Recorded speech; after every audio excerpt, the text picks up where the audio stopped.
All right, Shalom. First and foremost, I want to give all praises, glory, and honor unto Yahweh, by Hashem, Yahushai, by Hashem, Harakakodash. A double honors unto the elders and apostles of GMS Great Millstone, and a sincere Shalom to all you Akim bringing out this word in diligence and in truth. And as you see here, this article is from Newsbreak, and it reads 50 die in witchcraft rituals after drinking mysterious liquid. So it says about 50 people have died in Angola after being forced to drink an herbal potion to prove they were not sorcerers, police and local officials said Thursday. Said the deaths occurred between January and February near the central town of Kamakupa. It says, speaking to Angola national radio broadcaster, Filmon accused traditional healers of administering the deadly concoction. More than 50 victims were forced to drink this mysterious liquid. It's a lot. It says, according to traditional healers, which proves whether or not a person practices witchcraft. Belief in witchcraft is still common in some rural Angolan communities, despite strong opposition from the church and the predominantly Catholic former Portuguese colony. Hey, so some of them people in Angola, they could definitely, be Israelites. But it says widespread, because Jake is scattered amongst everyone.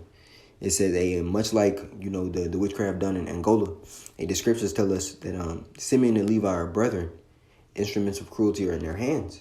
Because, really, when you look at all 12 tribes practicing this same type of wickedness, you have witches of every nation, or it's like every tribe of the nation of Israel, man. You have them in the southern and both northern kingdom, And the scriptures tell you, that this is real, man. The scriptures define in the book of Ephesians that we wrestle not against flesh and blood, but against principalities. Matter of fact, I'm going to just grab it. And spiritual wickedness in high places, paraphrasing. But let's get it. I do want to start here because it spoke about witches. And the scriptures clearly tell us, this is Exodus 22 and 18. Thou shalt not suffer a witch to live, right? And even when you go into Samuel, I believe it's 1 Samuel, when Saul, when he was basically king, he banned, the witches, the warlocks, and all of that out of the land. But then later on, he ends up going into him, to conjure up the spirit of Samuel. But this is Ephesians 6 and 12. It says, 10. Finally, my brethren, be strong in the Lord and in the power of his might, and put on the whole armor of Yahweh by Hashem Yahushai, that you may be able to stand against the wiles of the devil. For we wrestle not against flesh and blood, but against principalities, against powers, against the rulers of the darkness of this world, against spiritual wickedness in high places. Wherefore take unto you the whole armor of Yahweh by Hashem Yahushai, that you may be able to withstand in the evil day, and having done all to stand. Right? Because as wickedness ramps up, or it's like as our spirits ramp up, in truth through the spirit and power of Yahweh by Hashem Yahushai, wickedness is going to ramp up as well, man. And so as you get stronger in the word, Satan is going to come at you more, and he's going to come at you harder. So it's important for us to have that spiritual defense in order to combat this. And the scripture also tells us that there's no enchantment against Jacob. Because the left side is real, man. We can go account after account after account within the scriptures. It just didn't happen in the time of Egypt.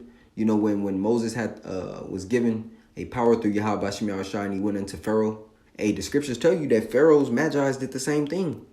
But I'm gonna finish this, and I'm gonna go into that account for a bit. It says, stand therefore, having your loins girt about with truth, and having on the breastplate of righteousness, and your feet shod with the preparation of the gospel of peace.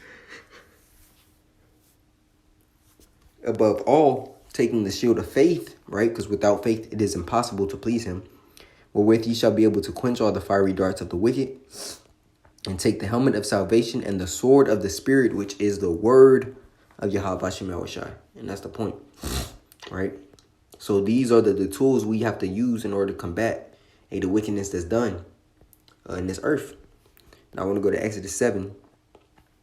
Because even Elijah, he had to combat, those witches. When they basically did the test of the water in the basin to see if you call upon their power and the fire from our God, from Yahweh, would lick up the water and the wood, and then those witches, they end up cutting themselves.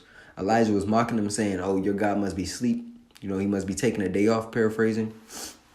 And so it's always happening. So if it happened back then, hey, how much more now?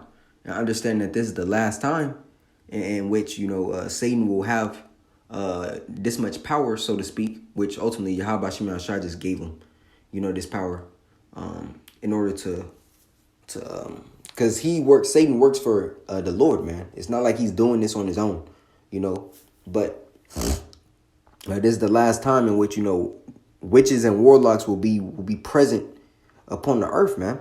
Because after this, hey, we're going to be ruling. Hey, Lord, when we be the elect as the governing body in the kingdom, hey, and all that witchcraft, that's going to be done away with, man. Now, hey, this is Exodus 7 and what is it? 11. Oops. There is Exodus 7.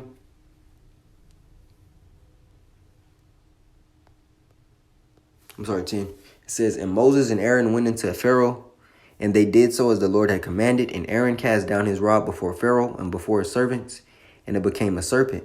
Then Pharaoh also called the wise men and the sorcerers. Now the magicians of Egypt, they also did in like manner with their enchantments, for they cast down every man his rod, and they became serpents. But Aaron's rod swallowed up their rods." Showing you that the right hand is exalted above the left, right? And who sits on that right hand? Yahweh Shai. Now, to go back into this article, it says more than 50 victims were forced to drink this mysterious liquid. According to traditional healers, it proves whether or not a person practices witchcraft. Let's see, it says it's a widespread practice to make people drink the supposed poison because of the belief in witchcraft. Let's see. Angola does not have laws against witchcraft, leaving communities to deal with the issue as they see fit. Allegations of sorcery are often settled by traditional healers or marabouts by having the accused ingest a toxic herbal drink called bulongo, however you say that. Death is believed by many to prove guilty.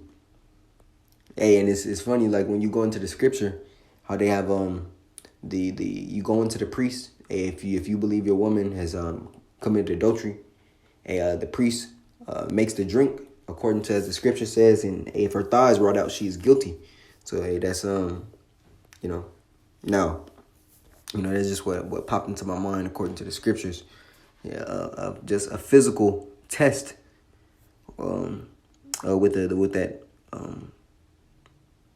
specific sin that would be committed. It says last year, Bishop Firmino, it said, it says some will resort to the practice of witchcraft because they believe that witchcraft that they can get what they want and thus free themselves from poverty and get everything they need to survive. And that's something that you're seeing a lot more commonly within, the nation of Israel. Women leaving the Christian church to go practice witchcraft. We've done a bunch of videos on that, because they see it as a source of power. But they don't understand. They playing with fire. This is not a game. The left side is very real, And you trusting in that, you're done for. Yahweh Shema Shai is going to allow it to fully consume you, and he's going to destroy you. Now let's look at this comment. It says, and this is where these people don't understand the scripture. Person said the devil is stronger in some parts of this world, which is false. He will never be above the Most High, man. So that's a false statement. Satan works for Yahweh. It says the countries who pray to that demon right there, that's another demon, are closer to him. Stay prayed up, saints. And that's just another stronghold that needs to be broken down. And that's been being broken down by the prophets. Because this man ain't about to save you. He's not about to save you. Yahweh Shai saves, but not this guy. Not Jesus Christos, man. He don't save nobody and ain't gonna save nobody. Because Christianity tells you that the devil is stronger than him, man. And that he's stronger than the Most High. Not understanding that, Satan has his role. Yahweh Shema Shai has a role for him. For Satan, man. And he's not above the Most High. Look at the account of Job. Why did he have to abide by the words of Yahweh by not killing Job? Because that's what the bound said. You could put as much hell on him, but don't kill him. And what happened? He did exactly that. Did not kill him. because we're all bound by the words of Yahweh Bashim Yahushai, man. But Christianity don't teach you that. They teach you that the devil is just doing whatever he wants. Incorrect. False. But as the scripture says, those that practice witchcraft, soothsaying, all of that madness, Yahweh Bashim Yahushai is gonna give them up unto that. So I just want to bring this lesson to the body, to show forth that also in the times that we're coming into, a lot of people are gonna be trying to bring forth these certain enchanters and soothsayings and daily prognosticators, as the scriptures say. A lot of people are gonna seek unto these left side mediums to try to get answers, and Yahweh Bashim Yahushai is going. You seek unto them that day. The Lord is gonna have something dangerous for you waiting, man. He's gonna plague you with all different types of apparitions. He did it in the time of Egypt.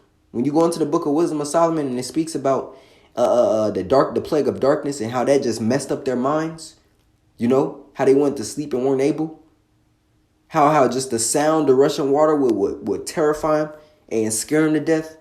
How the power of the flame couldn't save them from the darkness because it was a heavy darkness. Apparitions taunting them, plaguing their minds while they're asleep and while they're awake. So you seeking into the left side in these days, and Yahweh Bashim Yahushai is going to destroy you completely, man. So Lord willing, this lesson was edifying unto the body. I want to give all praises, glory, and honor unto Yahweh Bahashim, Yahweh Shai, Bahashim Harakakodash. Double honors unto the elders and apostles of JMS Great Millstone, and a sincere shalom to you, Akim, bringing out this word in diligence and in truth. Shalom.